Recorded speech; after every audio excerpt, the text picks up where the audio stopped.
things these days are concerned with being like critically acclaimed, and not enough things are concerned with being entertaining, you know?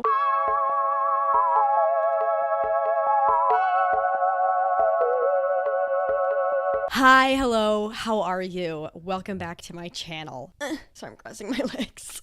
My name is Carly, and first of all, how are you doing? Yikes. Today we are talking about the cinematic masterpiece, the piece of auteur cinema, the filmatic universe that is the red, white, and royal blue movie. If you do not know, first of all, wake up. This is an LGBTQ plus issue. Vulture did a review of it that is deeply hilarious. I would recommend you read it. I will put it in the description below, in which they called it perfect lobotomy cinema. And oh, do I agree. Watching this movie creates the kind of cognitive dissonance that it leads to pure euphoria. The movie doesn't really make any sense, and it's not, I don't want to say it's not good because I enjoyed it. It's low budget, and the actors are doing their best, and they are doing a good job. It's like, you know, The Christmas Prince. It's like a Hallmark movie. It just feels odd.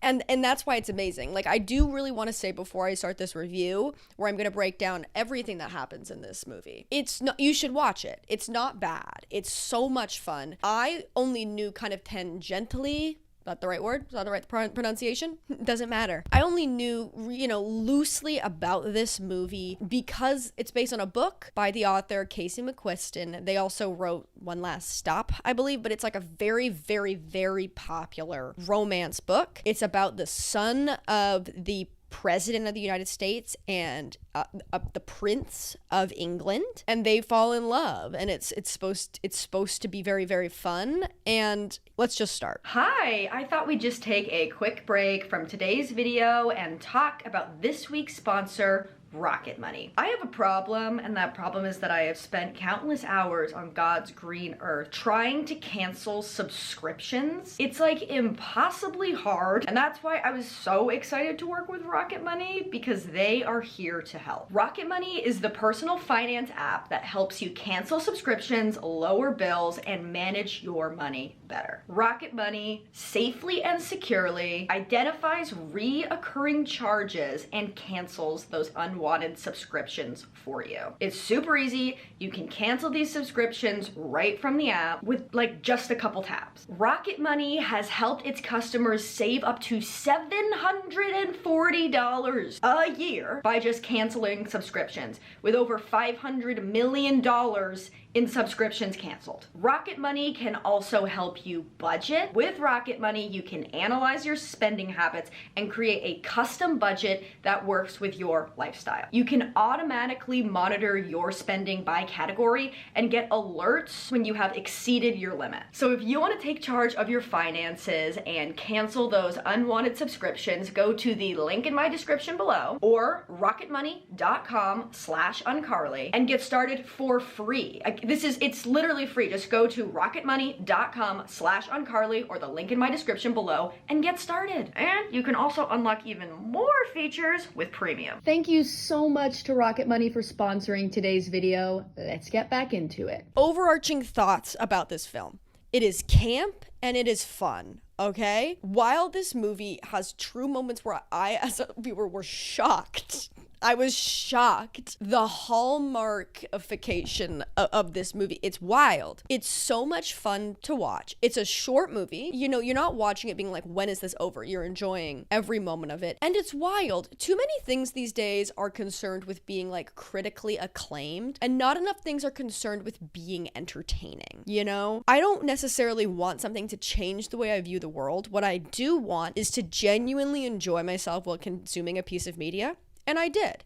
It feels a lot like the show and Just Like That, if you're a watcher, and I'm plugged in. I'm watching that shit. It's the Sex and the City reboot continuation, and you watch the show and you're like, this is insane. No human being has ever acted this way. What is happening? They have a character named Che Diaz, and they are a stand-up, and they do the most unfunny stand-up imaginable. One of their jokes is literally like, oh, LA makes me so lazy, man. I took an Uber from my room to the kitchen. But that's fun, and watching Che Diaz do stand-up is really what it feels like to watch Red, White, and Royal Blue. Shocking and wild, but deeply, deeply entertaining and a romp. Okay, let's start off now with my every single thought I've had while watching this movie. Because it was a book and now it's a movie, they really have to like shorten all of the exposition and the plot and the purpose and the tilt of the entire movie. So it feels like you are being shot out of a cannon within the first 2 minutes of this movie, because they give you a novella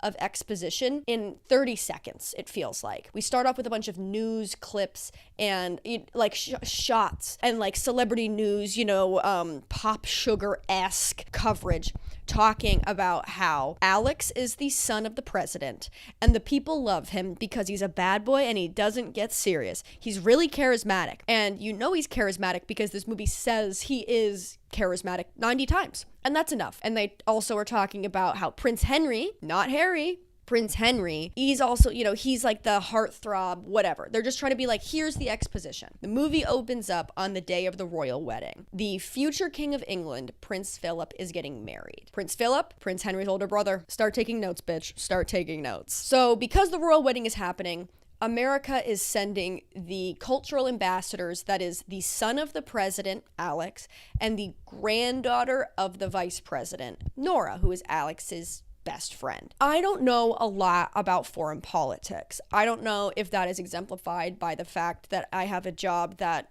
contributes nothing of value to society. Nothing at all. I don't really understand it too much beyond my the little parts that are in my brain. I feel as though in a royal wedding it would be incredibly insulting if the president didn't come and the vice president also didn't come and they just sent their granddaughter and son. Is that crazy to say? Couple of things to know about the universe of Red, White, and Royal Blue. This movie basically takes place in an alternate universe, the alternate timeline in which Hillary won the US election instead of Trump. Basically, they have different names, but Alex's mom is the first female president of the United States. I pledge allegiance to the flag. You don't salute. Alex's mom's name is Ellen Claremont. We are going to be referring to her as President Uma Thurman moving forward because she is played by Uma Thurman. And when you watch this film, whenever she comes on screen, your brain goes, that's President Uma Thurman. One nation under God. I'm patriotic because my president is Uma Thurman. Another thing to note, Uma Thurman is doing a voice. Oh, is she doing a voice? She is doing a Tennessee Williams, like Southern accent. It takes you out immediately, but I absolutely respect the hustle. I love the idea of being like, I am playing a parental character in a rom-com and I'm going to be Meisnering it. I am doing character work to get into Ellen Claremont. She's from Texas. She goes, hey y'all. It's awesome. Also, in this universe, the children of the president are deeply connected to like the electability and the likability of the president. There are several moments in this film where they're like, Alex, you better behave because mom is up for re-election, and if you behave really badly, that's gonna reflect badly on her. I understand if he was doing really bad stuff that would reflect badly, but he's not like committing crimes. He's like a party boy, and they're like, Alex, get it together. So they're attending the royal wedding. Basically, we find out in this scene that Alex hates Henry because he's a pompous ass and he's a snob. And we're gonna find out more on that later. At this point, All that matters is he's a snob. Alex, because he's acting as the ambassador to the United States of America at this royal wedding representing the president, gets drunk off his ass. He's super drunk. He starts talking to Henry next to a giant wedding cake. I wonder what's gonna happen. I need to note that for budget reasons, it's obvious that there's one party scene in this entire movie that it feels like they spent the budget for extras on. And that scene, we're gonna get to it later, looks great. Every other scene is like very weirdly empty. It's very Hallmark-esque, where like there are extras, but there's not enough, so it feels really weird. And that's like what this royal wedding feels like. It feels like the royal wedding's attendance got capped off at a quick 27, you know? And so just while you're picturing this entire, interaction, it's in a barren, like, Radisson ballroom, okay? So Alex is drunk. They're kind of having a back and forth. He says to Henry, did your parents send you to snobbery school? Or does looking down on people just come naturally to you? Absolute burn of the century. I'd never recover. He had put his drink down and he picks it up again. And the whole thing is supposed to be like, oh, he's so drunk. He's so messy. Like when he's picking up his drink and his drink is next to the wedding cake, he gets icing on his hand. For some reason, it's like shaving cream foam. Not icing. They get in a fight. They start kind of pushing each other and shoving each other. They fall into the cake and then the cake falls on them. And it's embarrassing. Like it's the middle of the royal wedding's cake that surely could have fed several countries. It falls on them and it's embarrassing, right? Like I'm not saying that that's not embarrassing. However, everyone in universe acts like this is the worst thing that could have ever possibly happened. The prime minister is talking about this in like a press conference and says it's like disrespectful that America did this because Alex represents America and it's disrespectful. Babe, you have a post-Brexit economy to deal with. Everything is so expensive. This is disrespectful. What is happening? Okay? So because of this, when Alex is back home at the Oval Office, President Uma Thurman says that he needs to go right back to the UK and pretend to be longtime best friends with Prince Henry so that they can heal this massive divide that has happened between their countries. I wonder what's gonna happen next. I wonder if they're gonna fall in love.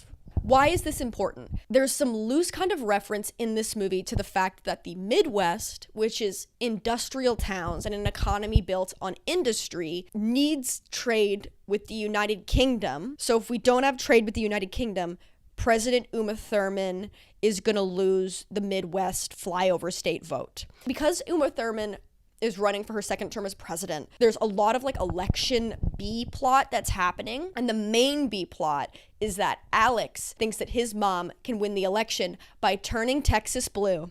Texas is going to be Democratic because they're from Texas, baby. So when this is happening, she's like, we need the Midwest vote. And he's like, well, what about the memo I wrote you about making Texas Democratic? And they don't really know how to communicate this. So they just kind of reference the memo. They're like, read the memo. The memo explains it all. It's in the memo and we don't have time to talk about the specifics. But the kind of loose specifics are register more voters and fund grassroots campaigns. Two things no politician has ever thought of before. So Alex is going to the UK, baby. It's also worth noting his sister is the chief of staff. It's been brought to my attention that the sister / chief of staff is just truly not his sister. And a normal YouTuber would cut it out, right? But the way in which I sprinkle that fact into this video 900 times makes that impossible. So I'm time traveling into the video to let you know she's not his sister. She's just a girl boss chief of staff. And human beings are fallible and human beings make mistakes. But it is those mistakes that make us beautiful. And she's this very like, I truly can't explain it beyond like girl boss. Like she has like amazing makeup and like done nails and she wears little pantsuits. But you don't just get to make your kids the chief of staff. That seems like such, and I know it's like it's a YA rom-com. So like, why am I getting stuck in the minutia?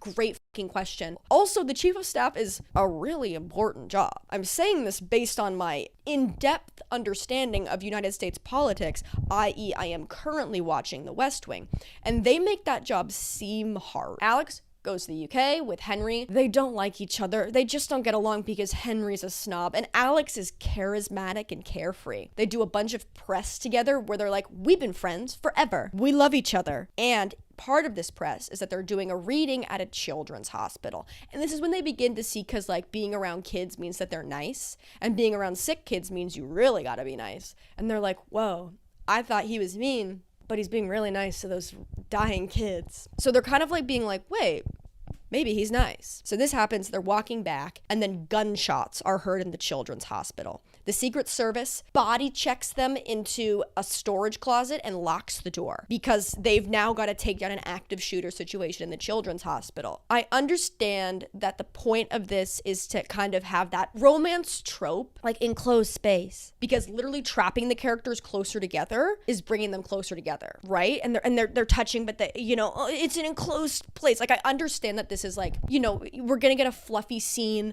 where the characters finally ask each other questions and throw their miscommunications aside. There's a good part in a romance to do that. However, it's hard to focus on that like romance moving forward plot line because as far as we know as the audience at this point, and as far as the characters know, there's an active shooter situation going on outside. So I'm like, keep your voices down, They're like, why don't you like me? And I'm like, girl, shut up.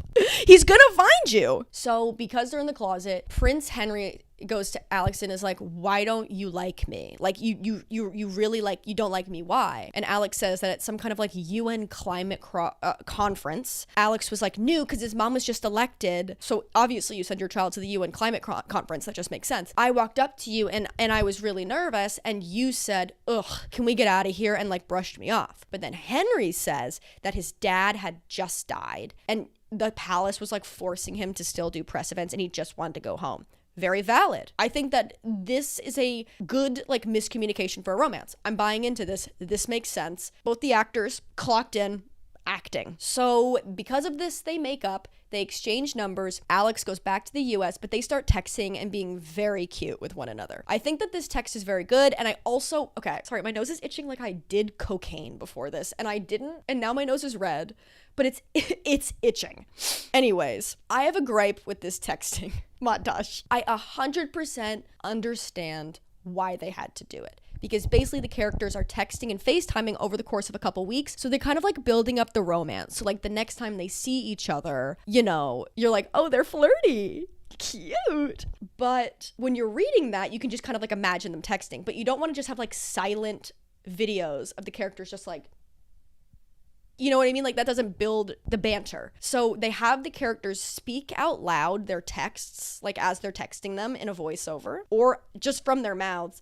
And when they FaceTime, like if Alex is FaceTiming Henry, it'll be in Alex's room, but Henry will also just be there. It's like magical realism. You really have to think about it. The high fantasy elements of red, white, and royal blue. I wasn't expecting to have to metabolize them, honestly. Like I have questions about the world building. So it's a lot of people being like, ha ha ha ha ha, you crack me up, babe. It's wild. I get why they had to do it. I don't know. If you've watched this movie, let me know if like that was sufficient for you, because maybe I'm just a hater to my core. So while they're texting, Alex invites Henry to his New Year's Eve bash that he's throwing. This is the scene that actually looks like full and good, and they blew through the extra budget immediately so that there can be no more background actors in this film, period. Henry doesn't want to come because he hates New Year's Eve. And everyone's like, oh, you're one of those people, the kind of person who hates New Year's Eve. And it's like, let the man live. If somebody in my life was like, I don't like New Year's Eve, I'd be like, cool. So like, what's your sign? Like to everyone in this world, it's like him saying that he's like fracking. Like it's deeply, deeply offensive. So this party is taking place in a little tent moment, not like a camping tent, but like a wedding tent,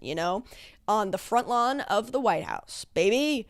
Picture it in your mind. There's a million extras. Music is bopping. It looks like a club. I would hate to be there. I would want to be home so fast. Not my vibe, but this scene, like it looks really real. It looks good. To me, it looks good. It looks like a vodka commercial. It does look what it's supposed to look like. They're all dancing. They're getting low because it's to get low. They go, shorty got low, low, and they're all getting low. But then like Henry and Alex like connect eyes. Very romantic. Alex starts flirting with a girl. Henry goes outside and Alex follows him into the snow and is like, hey man, like what's going on? And they kiss. Great kiss, great build up. we love. It quite good, I think. Okay, this cannot be a 9-hour video about red wine and royal blue.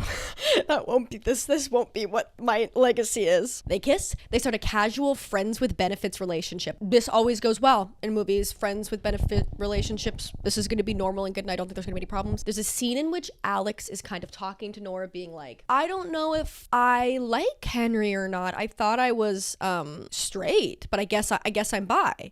Love a bi king. And I was talking to my friend about this, so do not shoot the messenger if it's not true. But apparently in the books, Henry is Alex's first gay relationship, and this is kind of like him coming out of his shell. But in the movie, they say that he also hooked up with a political reporter, which is a mess. I think that is bad. You should not be doing that. So he's already had kind of queer experiences before, and also the actor it's very Riverdale core in the sense that these actors look like they're 35 a little bit. They look great, but they're 35 playing 20, 21. So it's a grown man being I don't know. I never really thought about it before. It is unnerving. I'm not gonna lie. It's unnerving. This also takes place in a political women's movement. You know what I mean? One of those foundations that helps get women's vote out or something like that. It's said in the movie. There's too much going on for me to remember the name of a foundation in the film.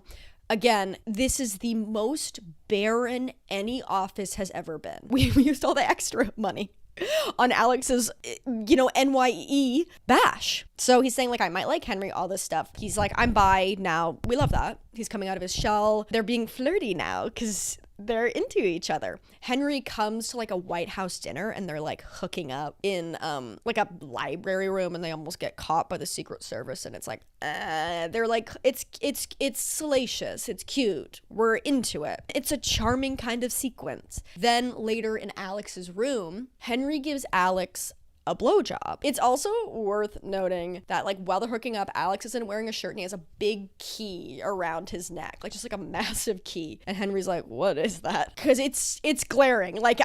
I would do the same. And he's I just feel not connected to my roots here in the White House, and this is the key to my house in Dallas, my family's house. Great symbolism. Why is it an old-timey key? Why can't it, just once I want it to be a fob on a chain. I want it to be a fob. And then afterwards, Alex goes, I like to do that again sometime. And it's receive a blowjob? I bet you would. Yeah. It's I know it's supposed to be when you have sex, you're well, let's do that again. But it's just him talking about how much he likes head. I need to stop being so crass and vulgar in these videos. I'm getting demonetized like it's my job. But when I was watching this film and he was I'd like to do that again, I was the people need to know. The people need to know about this. Then they go to Paris on a romantic getaway, and they have sex for the first time. It's a well-shot sex scene. There's golden light, and they're thrusting into each other, and it just feels very well done. And I thought that was a great part of the movie. I'm a hater, but I'm not, a homophobe. Not that kind of hater. Then they kind of have a talk where it's Henry can't really come out because the palace won't let him. It's dark. It sucks. I want to say it's not realistic, but even though I read Prince Harry's memoir and it was fucking crazy, this seems like the kind of shit the royal family would pull for no reason. And it's you need a gay prince for PR, for sure. Every single criticism I hear of the royal family is it's antiquated. They're all old, white, inbred people. They need a sexy, chic new prince. Let me do PR for you, royal family. Now back to the B plot of how we're gonna turn Texas blue, baby. I know you care about this, because you all read the memo. We all read Alex's memo, right? So Alex goes to Texas to help campaign for his mother. He's registering new voters. He's scribbling in and filling up a little kind of fundraising thermometer. It's great. He also goes and speaks at the Democratic National Convention. I Googled this because I was this cannot be what presidents' kids do. He is so impossibly involved in his mother's political career. Shouldn't she be speaking at the DNC? I don't know. Maybe I'm Canadian, so maybe I'm wrong. I Googled this, and it doesn't really seem like a thing that happens.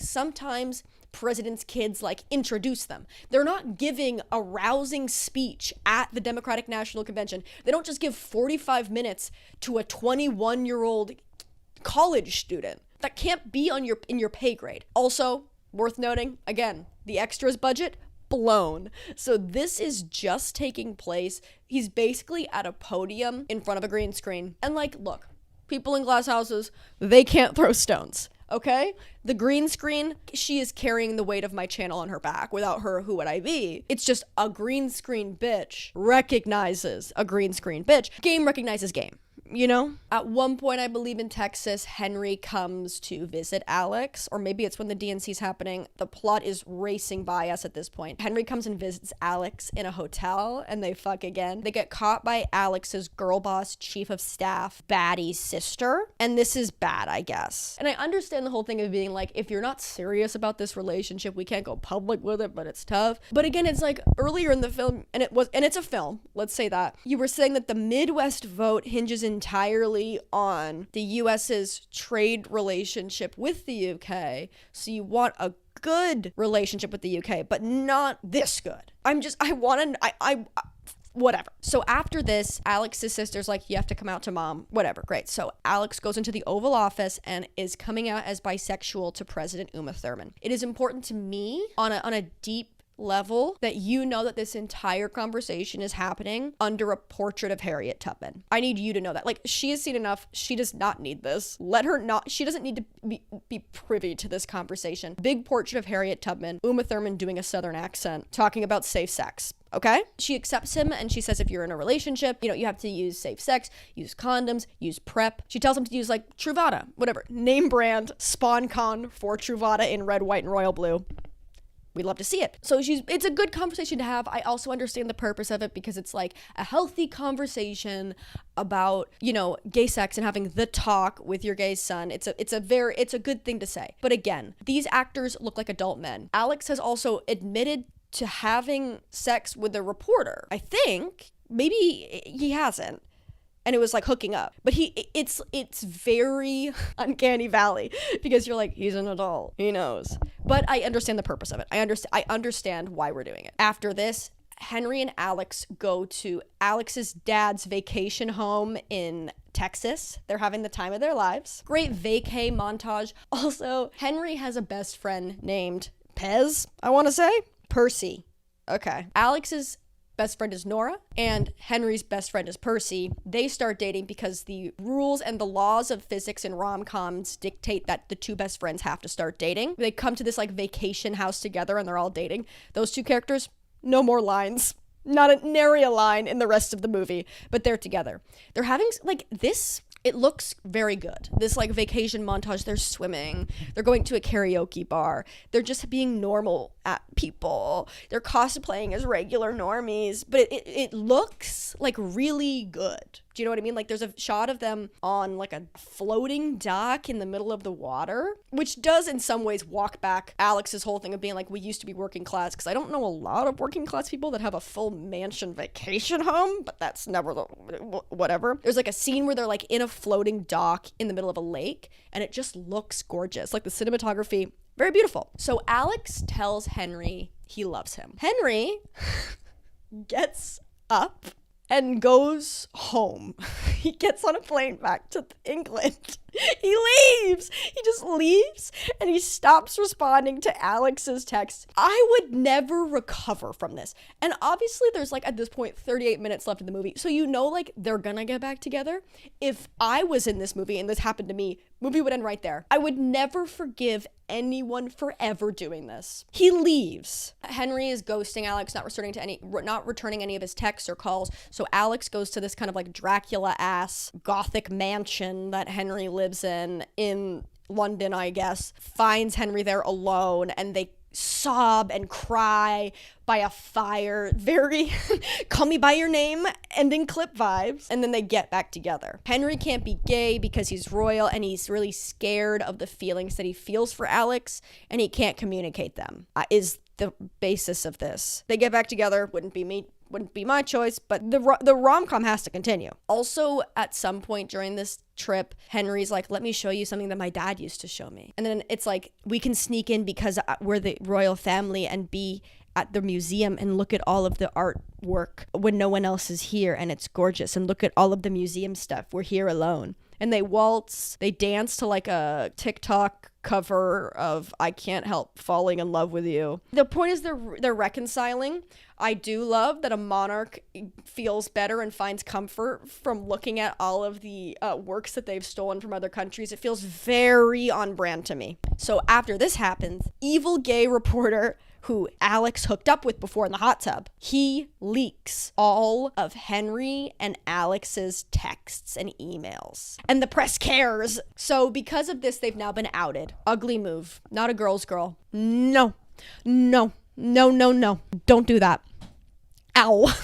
So the palace takes Henry's phone away so they can't talk to each other. Alex is trying to get in contact with him because this insane thing has happened. They can't talk to each other. But girl boss chief of staff's sister has been hooking up with Henry's assistant, or like his butler person. And she has a direct line to him. She's a special phone in her drawer that just goes to his phone. And she goes, "Hey girl," and they get them back in contact. So Alex flies to London to be with Henry. And while they're there, they have a meeting with the king. And the king is Stephen Fry, baby. Yes. Now, it's very obvious because he's just in this one scene. Stephen Fry is in this scene, and that's all we're getting. We can have a little bit of Stephen Fry as a treat at the end of Red, White, and Royal Blue. He's only there surely for an afternoon on set. He rolls in at 11, and he's out by 5. He clocked the in. This act, like, why is he going for the EGOT and the ending scene of Red, White, and Royal Blue? It's great. So basically, Stephen Fry is like, we'll make all the lies go away. I know that the public is lying about you being gay and these are slanderous. We can make them go away. And Henry's like, well, they're not lies. I am gay. And he's like, are you sure? Really think about it. And it is like very bigoted and bad. I don't think it's good, but it feels correct for what a character would react, how he would react. To be honest, the entire time I was like, the king's gonna come out. The king is going to come out. The king's gonna be like, well, I'm bi, but I couldn't be because I'm the king. No, I think it should have been a plot point. I think that'd be good. But basically the king is like, well, you can't be gay. The public wouldn't allow it. They wouldn't like it. But then they see outside that a crowd has gathered around the palace and they're waving pride flags in support of Prince Henry. Yes, love wins! Woo! Again, no budget. The extra budget, wasted. So it's just a green screen reflection of a crowd waving pride flags. But still, it's a very moving moment. Just a little CGI. Love is love, baby. So, you would think that might be the end of the movie. No, because we still have to flip Texas, baby. Texas is not blue, so this movie cannot end. But they did it. It turns out all you had to do to flip a state that is embroiled in political turmoil, just register more voters, dumbass. Idiot. Register more voters, you f***ing stupid idiot. So Texas is blue. And, here's the thing that's crazy about this is that if the president's 21-year-old son didn't write the memo, we never would have done that. But thank God, Alex wrote that memo. Because now President Uma Thurman will reign 4 more years. 4 more years. So Uma gives her acceptance speech with her family and Henry's there and they're all standing in support of President Uma Thurman. Extra budget, absolutely demolished after the New Year's Eve scene. So it's just like crowd noise and the entire family on a backdrop. Yes. After her acceptance speech, Alex and Henry ride bikes and they go to Alex's old house in Dallas together. Very sweet. And that's the end. Finn. That's Red, White, and Royal Blue. I enjoyed that movie thoroughly. You should watch it if you just want like a good time to feel good and be like, what is happening? I was thoroughly entertained. Stephen Fry cameo. Absolutely. That's everything. Subscribe if you want. And if you don't, I'd investigate why that is, because that's your problem, not mine. Thank you so much for watching. My name is Carly. My Instagram and all that stuff is in the description below. I will see you soon. Bye.